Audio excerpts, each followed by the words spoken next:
देवी और सज्जनों, sky 711 MA TV के थीम स्पीक्स कार्यक्रम में आप सभी का हार्दिक स्वागत है। ये वो कार्यक्रम है जो लंदन यूके में होने वाली विभिन्न घटनाओं के बारे में चर्चा करता है। आज के समय में दुनिया में उन सारी विषयों पर सुपरफिशियल चर्चा होती है या ऊपर की चर्चा होती है जिनके अंदर बहुत सारी डेप्थ नहीं होती, और बहुत कम लोगों में ऐसा मादा है जो डीप डाइव करने में यकीन रखते हैं।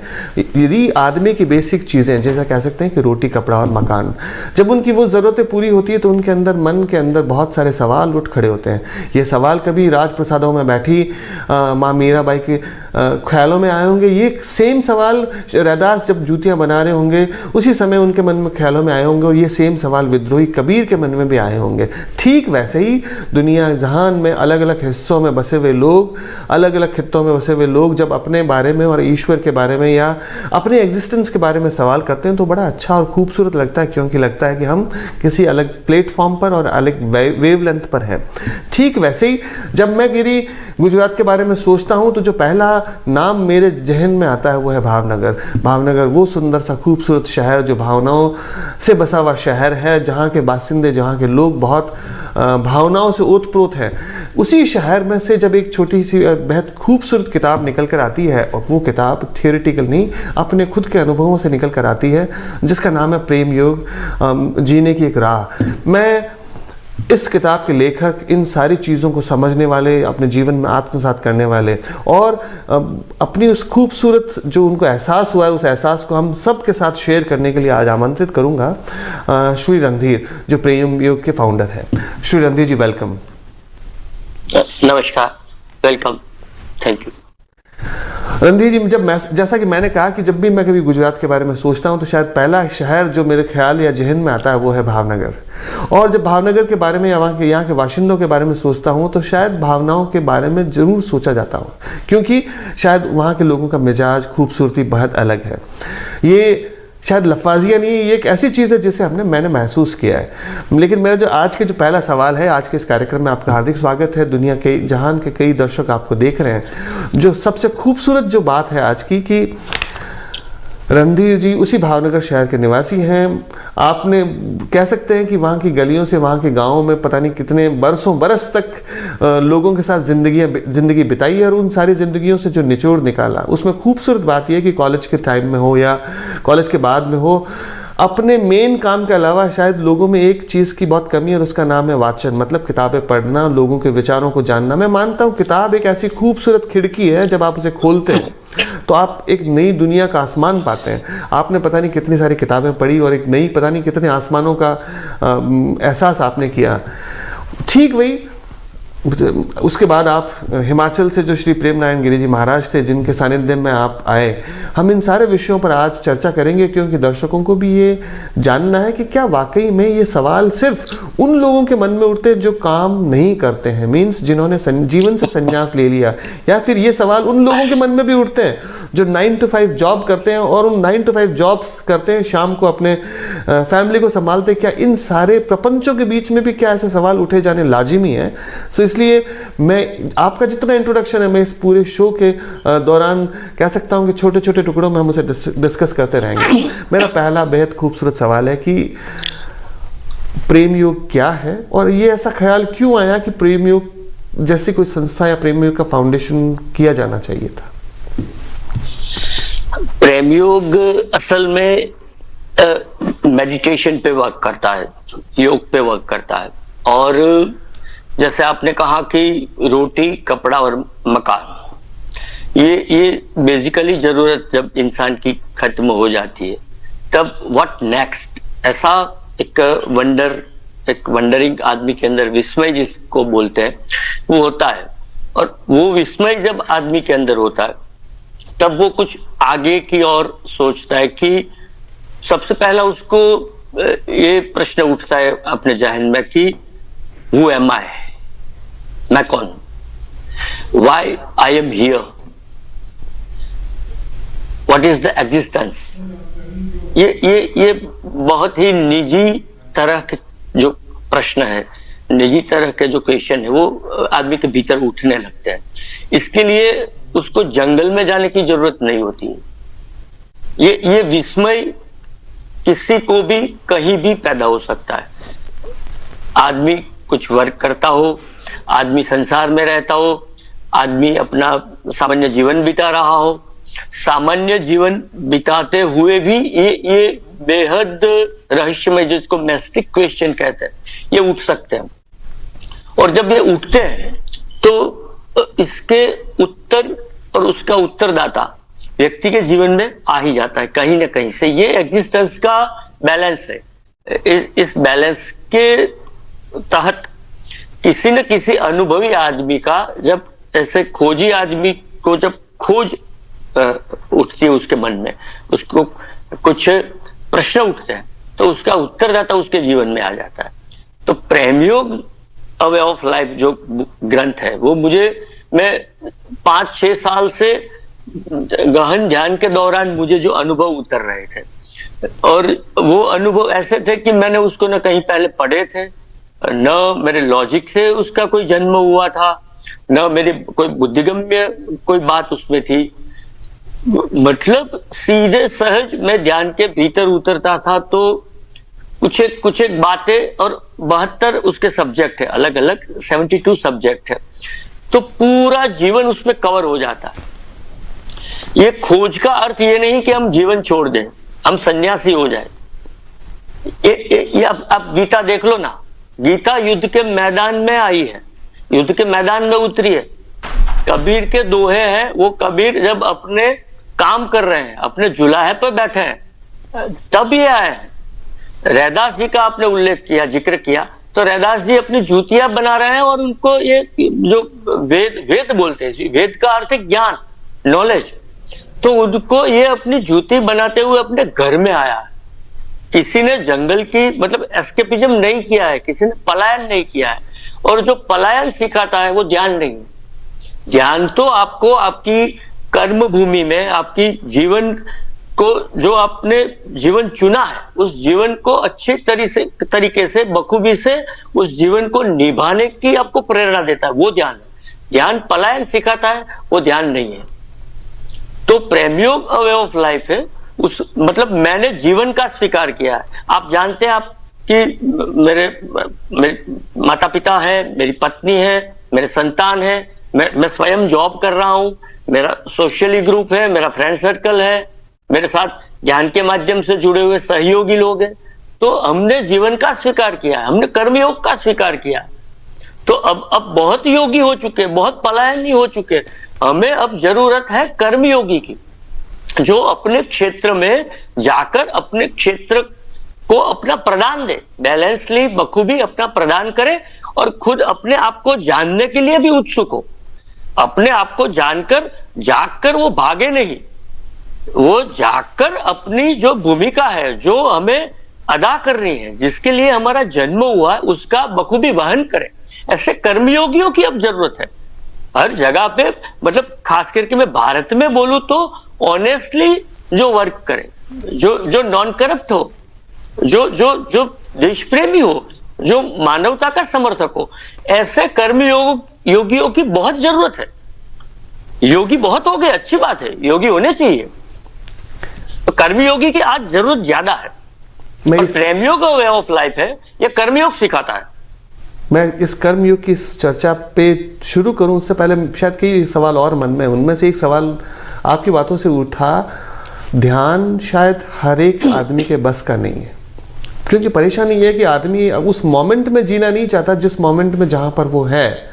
होता ये है कि आदमी जब अपने ऑफिस में होता है तो वो घर के बारे में सोचता है, जब वो घर होता है तो अपने दोस्तों के बारे में सोचता है, जब दोस्तों के साथ होता है तो वो अपने घर के बारे में सोचता है। एक ऐसी साइकिल है जिसके अंदर वो फंसा रहता है, मीन्स वो उस मोमेंट में नहीं रहता।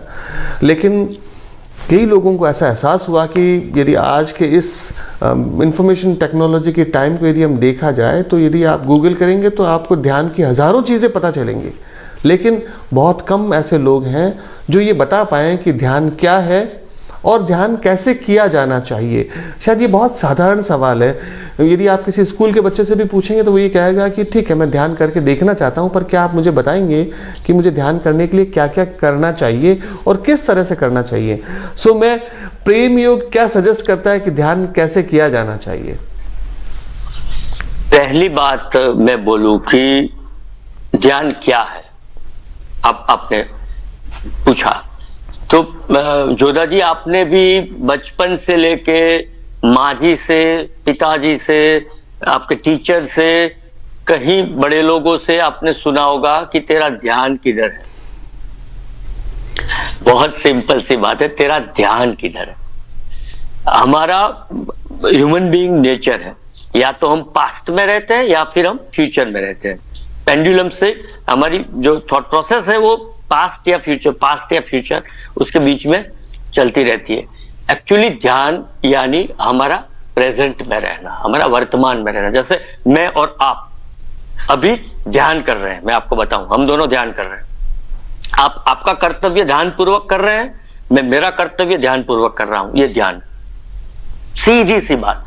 ध्यान आंखें मूंद करके बैठ जाना ध्यान नहीं है। ध्यान पूर्वक अपने कर्तव्य को परिपूर्ण करवा, निष्ठा पूर्वक अपने कर्तव्य को परिपूर्ण करना, ये ध्यान है।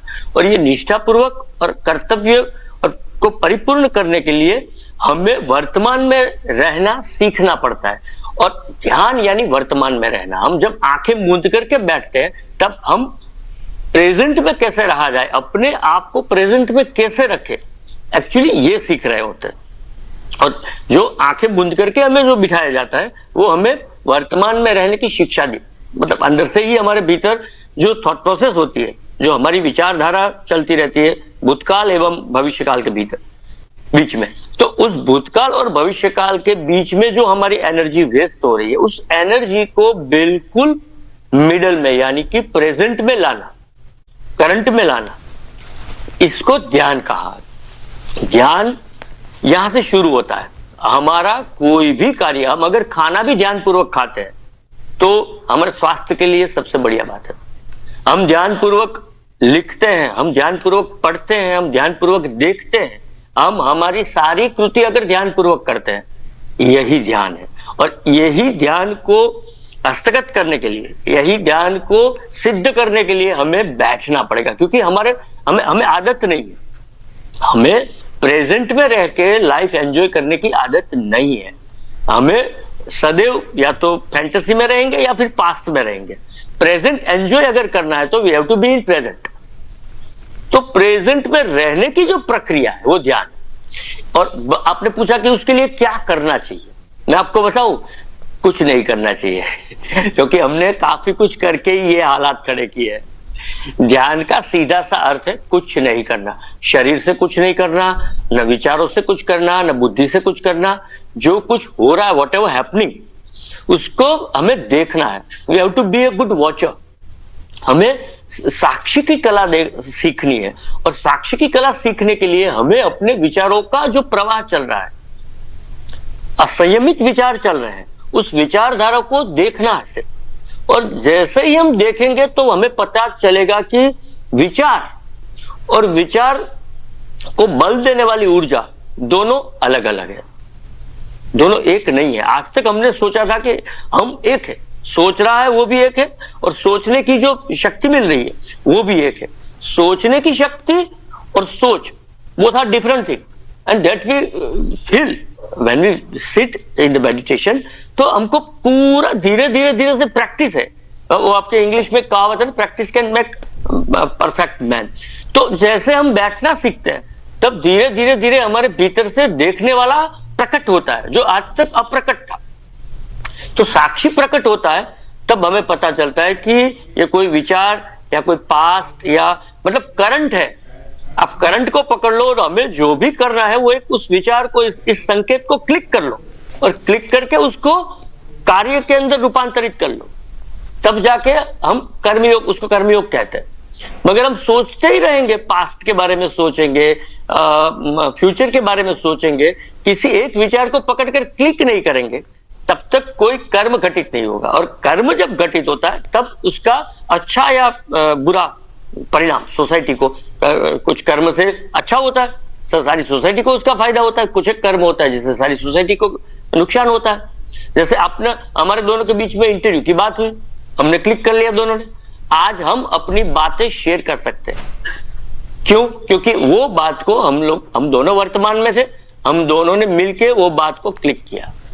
मैं इस बात से बहुत सहमत हूँ। कई बार जो चीज़ आपने कही, वेस्ट में अभी एक नया दौर आया है। वेस्ट में जितने भी कॉरपोरेट वर्ल्ड हैं, जितने भी स्कूल्स हैं, यूनिवर्सिटीज़ हैं, उनमें एक चीज़ पे बड़ा फोकस है पिछले 2 सालों से, और वो है माइंडफुलनेस।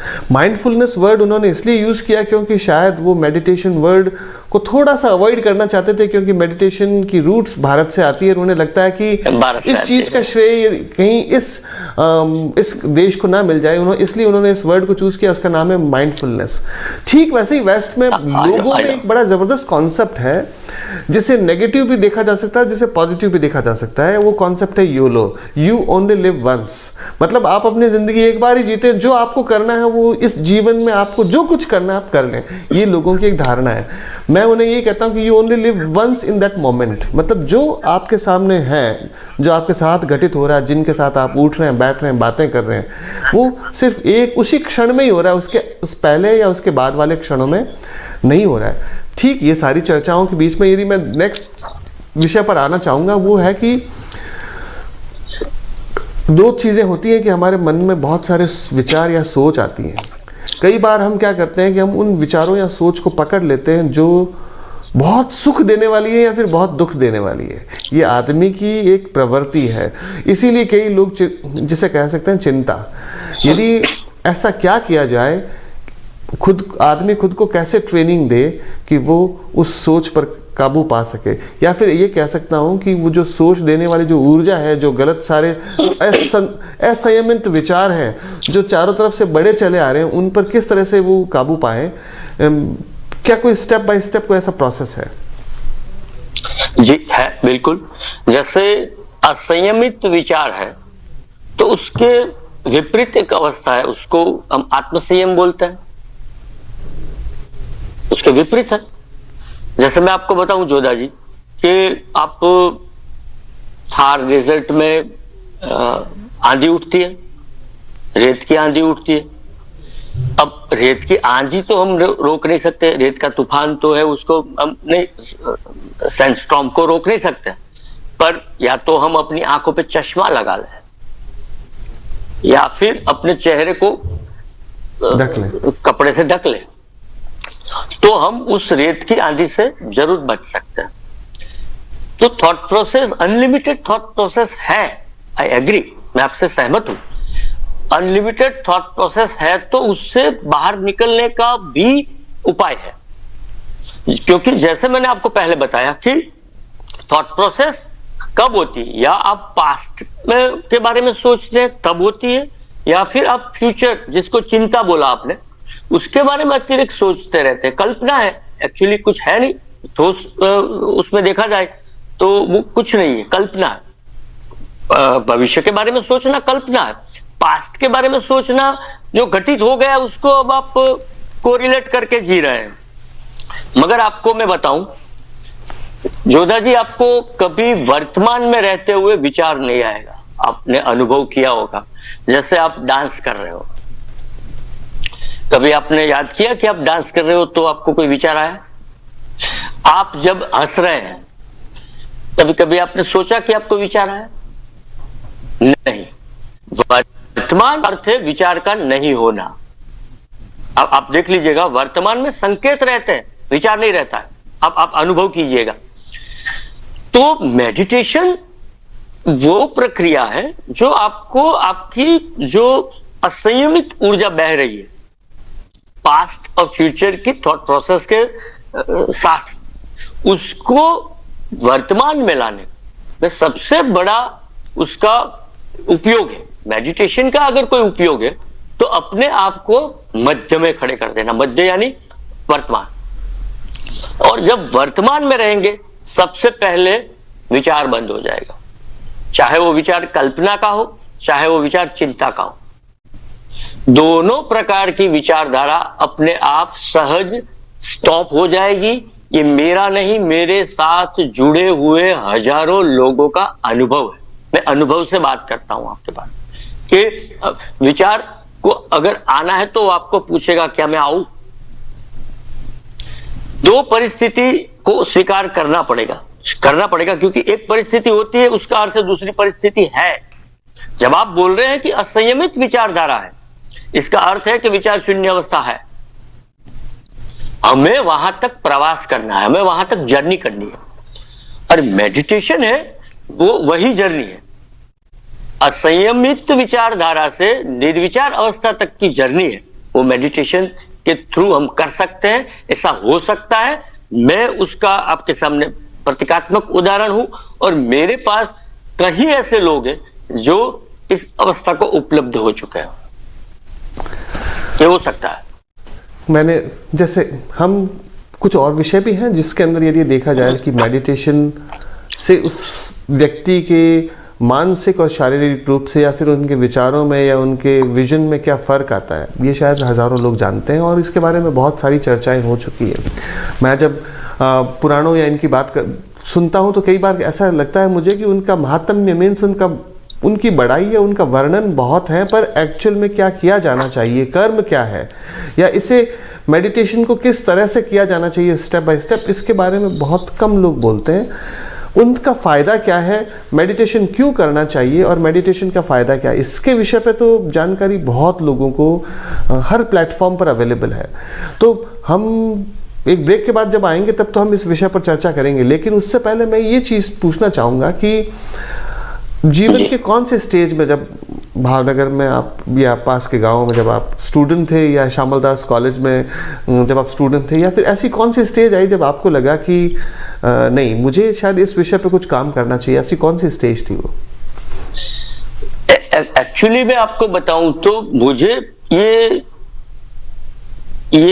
इसको थियोरेटिकल बहुत बाद में पता चला कि ये मेडिटेशन की अवस्था है। बहुत बचपन से था, बिल्कुल करंट में रहना, शून्यावस्था का बहुत बचपन से मुझे एक्सपीरियंस हो रहा था। और जब मुझे मेरी 5 साल की उम्र में मेरे समाधिष्ठ सदगुरु प्रेमनारायण गिरी जी मिले, तो पता नहीं फिर धीरे धीरे ये अवस्था में और बढ़ोतरी हुई।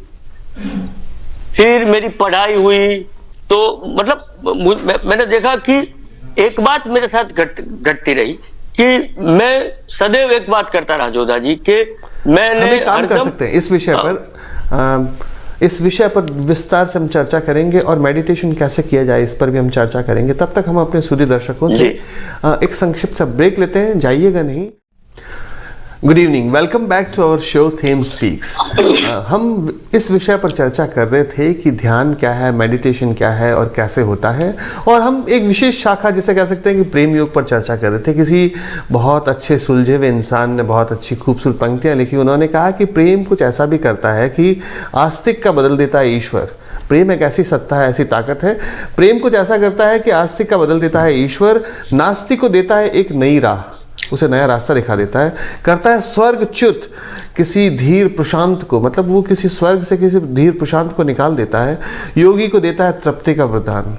शायद प्रेम एक ऐसी चीज़ है जो ईश्वर प्रदत्त जितने भी अनुभव है, एक्सपीरियंस है, वो आदमी प्रेजेंट मोमेंट में उसे महसूस कर सकता है। इस तरह का प्रेम का शायद अनुभव है, हर आदमी को खुद का अनुभव हुआ है। जो हम चर्चा कर रहे थे कि ये अनुभव शायद ये एक अनुभवों की श्रृंखला ही है जो सदियों तक सिविलाइजेशन जब शुरू हुआ, जब मनुष्य जब इस धरती पर आया, तब से शायद अनुभव के पीछे ही दौड़ रहा है। उन्हें लगता है कि कुछ बेसिक ज़रूरतों के बाद में कुछ खूबसूरत अनुभव होने बहुत ज़रूरी हैं, क्योंकि उन्हें लगता है उनका रोल इस धरती पर सिर्फ जीने, खाने, पीने और मरने के अलावा भी उनका कुछ रोल है, और हर आदमी ये महसूस करता है कहीं ना कहीं।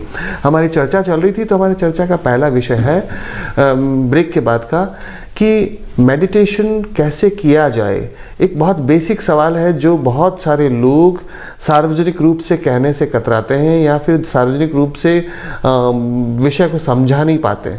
सो मैं चाहता हूं कि प्रेम योग के हिसाब से मेडिटेशन की एक साधारण नए एंट्रेंट को कैसे किया जाना चाहिए। सबसे पहले शरीर है, शरीर सबसे पहले वो हमें स्वीकार करना पड़ेगा, क्योंकि ये मैटर से एनर्जी की जर्नी है। तो शरीर है तो 5 एलिमेंट्स भी है, क्योंकि 5 एलिमेंट्स और शरीर का कोरिलेशन है। तो सबसे पहले हमें शांति से, बिना किसी दिक्कत के हम बैठ सकते हैं जिस पोस्चर में, किसी भी पोस्चर में बैठते हैं, किसी भी पोस्चर में। मान लो कि किसी को चेयर पे बैठने का मजा आ रहा है, चेयर पे बैठने का, आप मेरी बात को समझ लीजिए।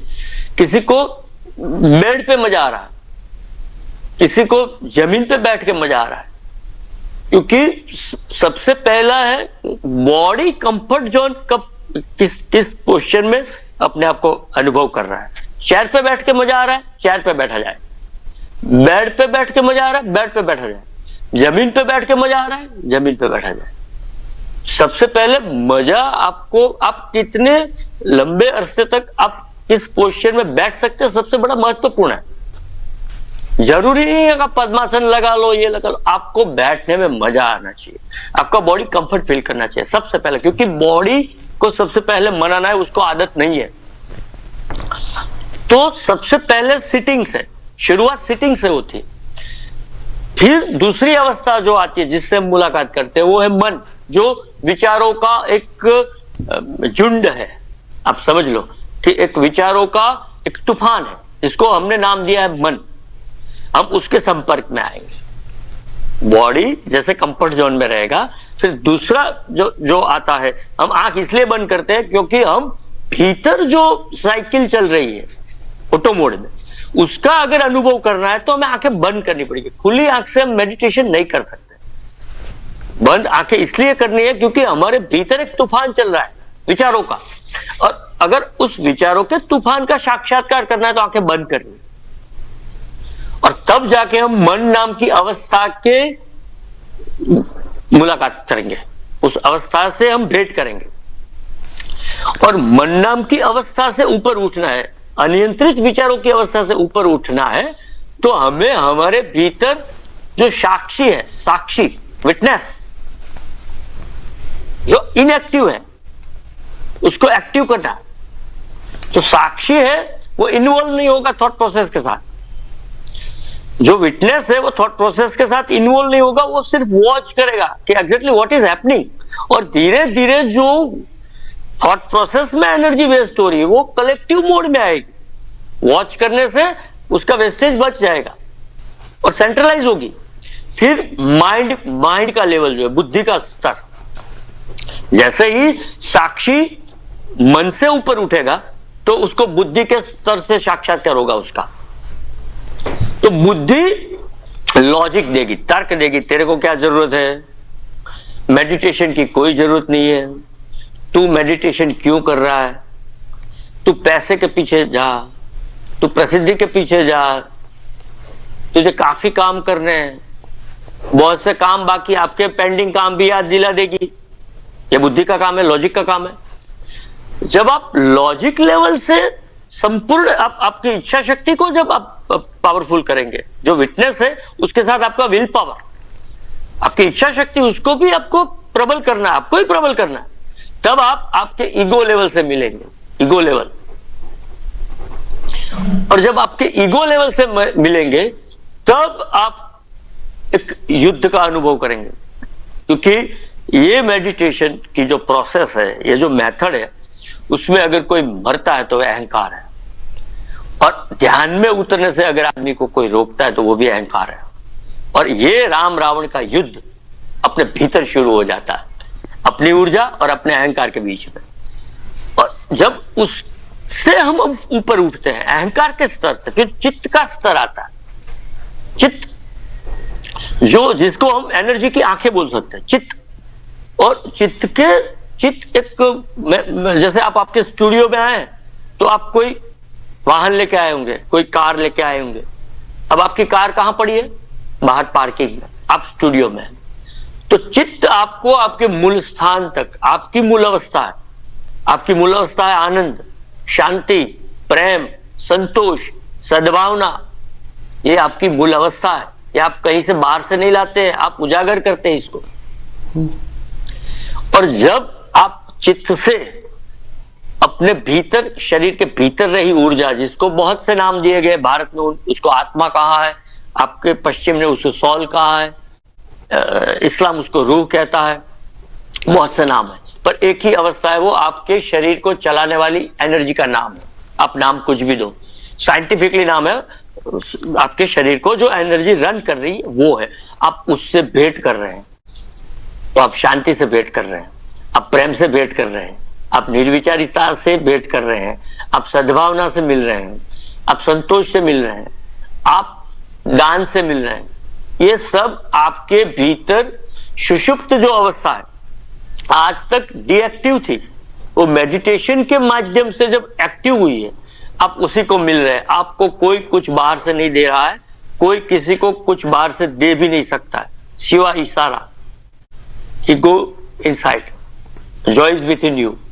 ये जो आनंद है, ये आनंद आपको कोई आशीर्वाद में नहीं दे रहा है, और आशीर्वाद से मिल गया वो आनंद आनंद नहीं है, वो आनंद नहीं है, वो छलावा है। आनंद आपको आपके भीतर उतर कर किसी से मार्गदर्शन ले ले, किसी से भी मार्गदर्शन ले ले। इस पे मैं एक चीज और पूछना चाहूंगा, जो बहुत लोगों का सवाल जी, है। जी, जी। जो आपने कहा, मैं उसको लॉजिकली सोच रहा था कि इतने हजारों लोग हैं, हजारों लोगों ने अपने अपने तरीके बताए।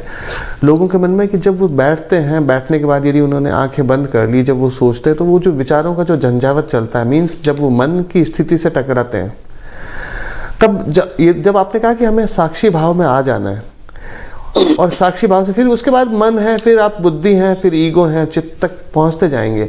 लेकिन वो जो साक्षी भाव का जो डेवलपमेंट है, आंखें बंद करने के बाद आदमी क्या करे, या कुछ क्षणों के लिए वो या तो क्या सोचे, या किस पर फोकस करें, या किस पर अपना ध्यान रखें?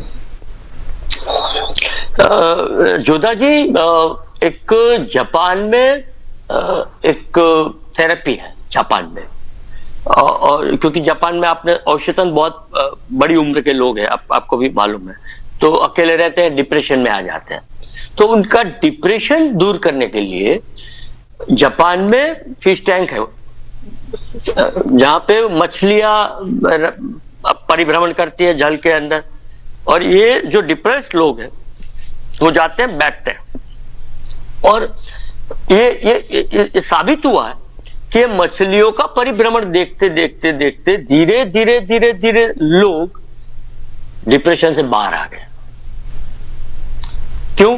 तो उनका चित्त जो है, उनका जो डिप्रेस्ड जो उनके था, वो चित्त डाइवर्ट होके जो मछलियां मनोरंजन कर रही है उसके ऊपर लगा।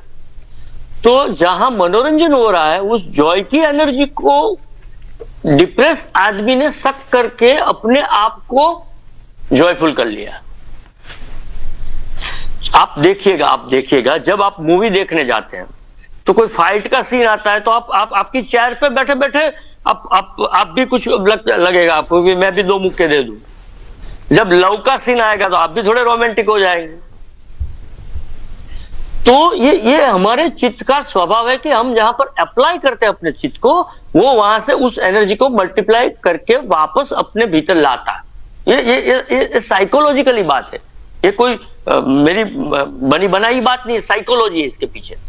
अब सदगुरु का एक जो पोस्ट है, एक जो ओहदा है, वो भारत में इन्वेंशन हुआ उसका, सदगुरु का। सदगुरु यानी जो एनर्जी है, यूनिवर्सल एनर्जी है, उसको वो जिसके भीतर से बह रही है, जो उसका वाहक है, जिसके शरीर से वहन हो रही है, ऐसी ऊर्जा का वाहक व्यक्तित्व, उसको हम सदगुरु बोलते हैं। और इसीलिए भारत में ध्यान में अगर किसी को रखना चाहिए तो भारत में ये सजेस्ट किया गया है कि ध्यानम मूलम गुरुर्मूर्ति। क्यों? क्योंकि वो स्वयं निर्विचार होता है, वो स्वयं में स्थित होता है, वो जॉय का एक मटेरियलिस्टिक जो नजारा है, रूप है, जो अदृश्य जॉय है, उसका एक मूर्तमान स्वरूप है। और आप उसके ऊपर चित्त लगाते हैं तो जितनी आपकी एनर्जी है, जो डिप्रेशन की एनर्जी है, ओवरथॉट प्रोसेस की एनर्जी है, आप पास्ट में है या फ्यूचर में, वो सारी कलेक्टिव मोड में अपने आप आ जाएगी। ये साइकोलॉजी है, ध्यानम मूलम गुरुर्मूर्ति। जो भारत में जो ये शब्द है, वो शब्द कोई धार्मिक शब्द नहीं है, साइकोलॉजिकल शब्द है। हम जिसके ऊपर अपने आप को फोकस करते हैं, है ना, कि what you are thinking you have become, है वो एक शब्द है। तो जिसके ऊपर आप देखते हैं, ऐसे आप हो जाते हैं। कीटक भ्रमर न्याय है अपने यहां। हम जिसका चिंतन करते हैं वैसे हम हो जाते हैं। हम सद्गुरु का चिंतन करते हैं तो याद रखिएगा हम किसी व्यक्ति का चिंतन नहीं कर रहे हैं, हम विशुद्ध ऊर्जा का चिंतन कर रहे हैं। और विशुद्ध ऊर्जा का जब हम चिंतन करते हैं तो हमारे भीतर जो साक्ष्य है, जो वीक है, वो पावरफुल होता जाएगा। धीरे धीरे धीरे इतना पावरफुल हो जाएगा कि वो स्वाधीन हो जाएगा, स्वतंत्र हो जाएगा। तो आप कहना चाह रहे हैं कि जब व्यक्ति बैठे तो वो उस ऊर्जा के बारे में विचार करे, या वहां फोकस करे, या वहां अपना ध्यान लगाए? क्योंकि जी, सकारात्मक ऊर्जा। अलग अलग लोगों की परेशानियां बताता हूँ। कुछ लोग कहते हैं कि जब आप आंखें बंद करें तो अपने हृदय की तरफ देखें, बस वहीं ध्यान लगाएं। कुछ लोग कहते हैं कि अपना ध्यान आप यहाँ लगाएं। कुछ लोग कहते हैं अपना ध्यान यहाँ लगाएं। कुछ लोग कहते हैं कि अपना ध्यान यहाँ लगाएं, इस जगह। कुछ लोग कहते हैं कि सांस जो आ और जा रही है आप उस पर ध्यान लगाएं। कुछ कहते हैं कि आप आपकी जो स्पाइनल कॉर्ड है, स्पाइन है, आप उस पर फोकस करें। तो हुआ ये कि क्या तो सब ये, और कुछ लोग कहते हैं कि एक बिंदु पे ध्यान करें, कुछ कहते हैं कि अपने सदगुरु पे ध्यान करें। ठीक है, मैं ये एक चीज़, इस चीज़ से तो बहुत सहमत हूँ कि एक्चुअल में वो कह रहे हैं कि आप फोकस करें किसी एक विषय पे, और धीरे धीरे जब आप फोकस करेंगे तो बाकी सारी चीज़ों से जो अनकंट्रोल सिचुएशन है वो खत्म हो जाएगी। लेकिन मैं आपसे जानना चाह रहा था कि जो आपका ध्यान है, जब आपने ध्यान में उतरना सीखा तो आपने शुरू में किस चीज पे फोकस करना शुरू किया? जोधा जी, मुझे मतलब सीधा सा बोलूं, मैं अरूप से ही ध्यान में उतरा हूं। मैंने कभी किसी रूप पे अपने आप को फोकस कभी नहीं किया। पर हर एक की ये क्षमता नहीं होती है। मैं सदैव अरूप से ही ध्यान में उतरा हूं। मैंने किसी रूप पे अपने आप को स्थिर करके फिर स्थिरता का प्राप्त नहीं किया है। मैं पहले से, मतलब 4-5 साल की उम्र से कहूँ, या अरूप पे मेरा लग जाता था। मतलब मुझे किसी कुछ जगह पर या किसी बिंदु पर या सांस पर या कहीं पर भी अपने आप को, इवन मैं बताऊं कि मैंने गुरु पर भी अपने आप को नहीं फोकस किया है। पर आज का जो टाइम है जोधा जी, वो आपको सोशल मीडिया है, मतलब बहुत सी there is thousand of things कि आपको बाहर ले जाने वाली है। अब ऐसी जो सिचुएशन है, ऐसी सिचुएशन में आपको कहीं ना, मैं तो मना करता हूं कि गुरु पर भी मत जाओ। अगर आप उस क्षमता के हैं कि आप अपने आप को अरूप पर ले जा सकते हैं, यू कैन। मैं सबसे पहले प्रेफर करूंगा कि आप अरूप से शुरू करें। अगर आप नहीं कर सकते तब मुझे कुछ देना चाहिए कि आप रूप से अरूप की यात्रा तक आए। और अगर रूप पे आपको कुछ फोकस करना है तो मुझे सबसे नजदीकी और सबसे कुछ जो प्रयोगात्मक तरीके से मुझे जो सही लगा है वो है अपने सदगुरु पे फोकस करना। ये प्रायोगिक बात है। क्योंकि एक आदमी, जैसे बोलते हैं ना, एक सिद्ध स्थल होते हैं, जैसे आपका माउंट आबू है, उसको सिद्ध स्थल बोलते हैं। हिमालय है, वो सिद्ध स्थल है। सिद्ध स्थल मतलब किसी ने वहां साधना करके, अब गुजरात में गिरनार है, उसको सिद्ध स्थान बोलते हैं। सिद्ध स्थान का अर्थ है कि जहां पे किसी ने मेडिटेशन की प्रैक्टिस करके पॉजिटिव एनर्जी को स्टोर किया है। तो आदमी जैसे वहां जाता है तो उसको वहां तक जाना नहीं पड़ता है। वो जो स्टोर की हुई एनर्जी है, उस स्टेट का एक्सपीरियंस उसको अपने आप हो जाता है। तो सदगुरु भी जंगम सिद्ध स्थल है, उसने भी अपने आप कुछ अचीव किया है। और जो सकारात्मक एनर्जी है जो उसके शरीर से बह रही, पॉजिटिव एनर्जी बह रही है, उस पॉजिटिव एनर्जी का सीधा संपर्क आप उसके मैटर पे आप फोकस करोगे तो मैटर 2 मिनट में विलीन हो जाएगी और अरूप पे आप अपने आप उतर जाएंगे। ये प्रायोगिक है। क्योंकि जैसे मैंने सोचा कि मैं अरूप पे जा रहा हूं, बाकी लोग नहीं जा रहे, तो उनका वो 1 मिनट के अंदर उनकी गुरु मूर्ति विलीन हो जाती है और वो अपने भीतर की जो पॉजिटिव एनर्जी है उसके संपर्क में आ जाते हैं। और फिर धीरे धीरे मतलब 5 मिनट, 10 मिनट, 15 मिनट, ऐसा नहीं है कि आप पहले दिन बैठ गए आधे घंटे तक बैठ जाएंगे, ऐसा नहीं होगा। पर ऐसा भी नहीं होगा कि आप कभी आधे घंटे भर के लिए नहीं बैठ सकते। उसके लिए आपको शुरुआत करनी पड़ेगी और वो शुरुआत तो सदैव 5 मिनट, 10 मिनट से ऐसे ही होती है, ऐसे ही होती है। और बोलते हैं ना कि good begun is half done. अच्छी शुरुआत जो होती है उसका अर्थ है कि कार्य आधा सिद्ध हो गया। आप बहुत सही कह रहे हैं। शायद पर बैठने से शुरुआत होती है। कई बार ऐसा होता है कि जीवन को बदलने देने वाली घटनाएं कुछ क्षणों में होती है। गौतम, जैसे कहते हैं सिद्धार्थ, उनके जीवन में सडनली एक बड़ी घटना हुई, उन्होंने राजप्रसाद त्याग दिया, अपनी पत्नी को त्याग दिया और एक बहुत बड़े चीज़ का निर्माण किया और बुद्ध धर्म का उन्होंने निर्माण किया। हरमन हेस एक बहुत फेमस राइटर रहे हैं और नोबेल प्राइज़ उन्होंने जीता और उन्होंने एक बहुत फेमस किताब लिखी सिद्धार्थ से।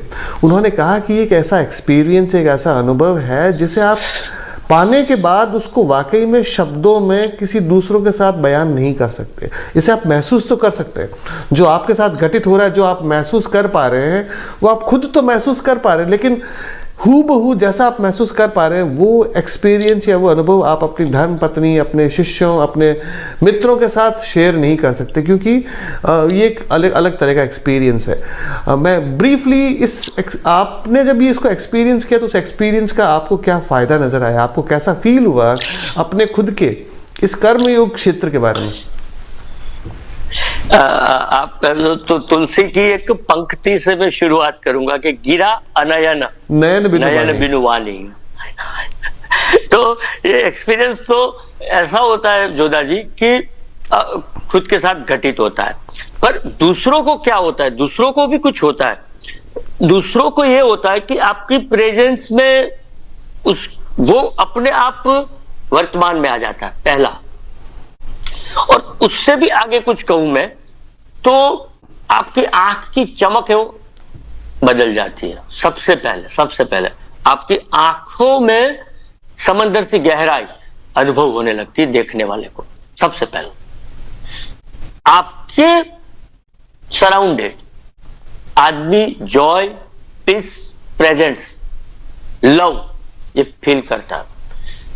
अनजाना आदमी भी आपको चाहता है और ये नहीं चाहता है कि ये आदमी यहां से जाए।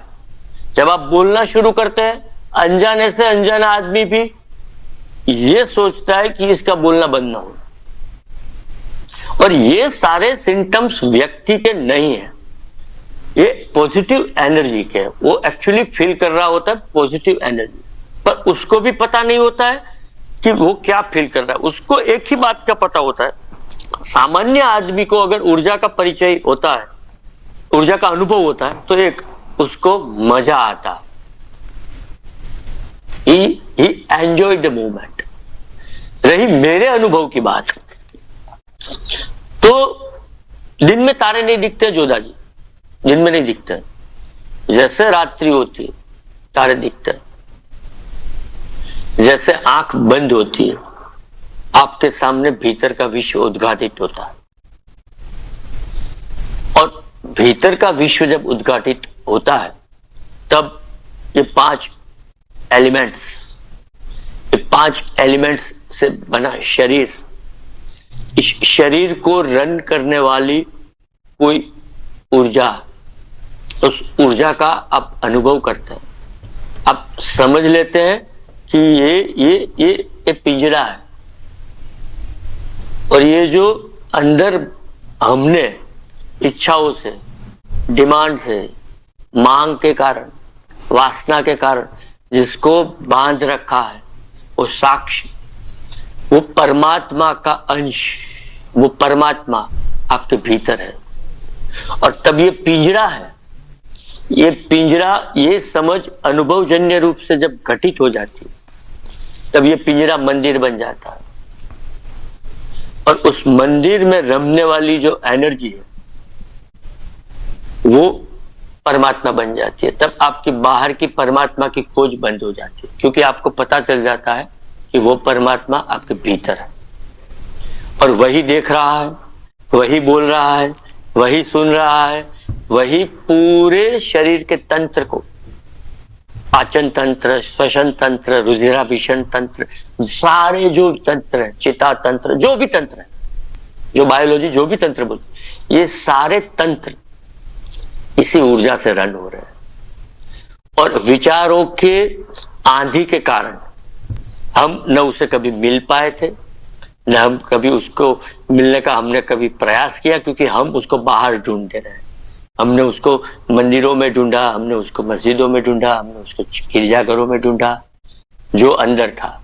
और इसीलिए आपका प्रिय विद्रोही कबीर बोलता है कि तेरा साहिब तुझ में है, झांकी सके तो झांक। क्या बात। यूं तिलमा ही तेल है, यूं चकमक में आग। आहा। कहीं नहीं जाना है, कहीं खोजना नहीं है, कुछ पाना नहीं है। विस्मरण था, विचारों के कारण जो विस्मरण था उसका पुनस्मरण, उसकी पुनस्मृति हो जाती है। फिर न कोई आत्मा रहती है, न कोई परमात्मा रहती है। मैं कई विषय और है, सागर का लेकिन अनुभव। मैं एक चीज पूछना शायद भूल जाऊंगा। आपने रिसेंटली जो बहुत खूबसूरत किताब लिखी है प्रेम योग, यदि आपके पास उपलब्ध हो तो दर्शकों को आप दिखला सकते हैं कि जो बुक है शायद गुजराती में आपने लिखी है, उसकी इंग्लिश एंड हिंदी शायद जल्दी लोगों के सामने आएंगी। ये शायद बहुत मैं कह सकता हूँ कि मोटाई के हिसाब से शायद बहुत मोटी किताब हो, लेकिन कई बार ऐसा लगता है कि जब आप उतरते हो तो फिर ये सागर है।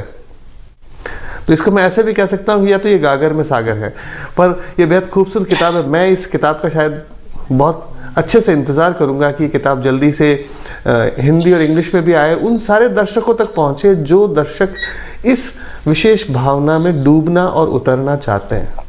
जैसा मैंने प्रोग्राम के शुरू में कहा, हजारों लोग हैं कहने वाले, बहुत कम लोग हैं सुनने वाले, और बहुत बहुत बहुत कम लोग हैं उसे अपने जीवन में उतारने वाले। शायद फिर भी मुझे लगता है कि जिस तरह से जनसंख्या बढ़ रही है, लोगों के अंदर का एक नया उत्साह लोगों में पैदा हो रहा है, उससे मुझे लगता है कि उतारने वाले लोगों की, जीवन में उतारने वाले लोगों की संख्या दिन ब दिन बढ़ती जा रही है। ठीक वैसे ही मैं भी जब इस आपके बारे में, आपके प्रेम योग के और इन सारी चीज़ों के बारे में देखा, तो मुझे कई बार ऐसा महसूस हुआ कि शायद ये कई लोगों के जीवन में आमूलचूल परिवर्तन लाएगी, क्योंकि ये हमेशा एक बेहतरीन लोगों के लिए अनुभव लेके आएंगी। मैं आज के इस कार्यक्रम को यहीं समाप्त करना चाहूँगा, समय का रिस्ट्रिक्शन है। थैंक्स अ लॉट रणधीर भाई, और हम भविष्य में जुड़े रहेंगे। बहुत बहुत धन्यवाद जी, धन्यवाद, नमस्कार।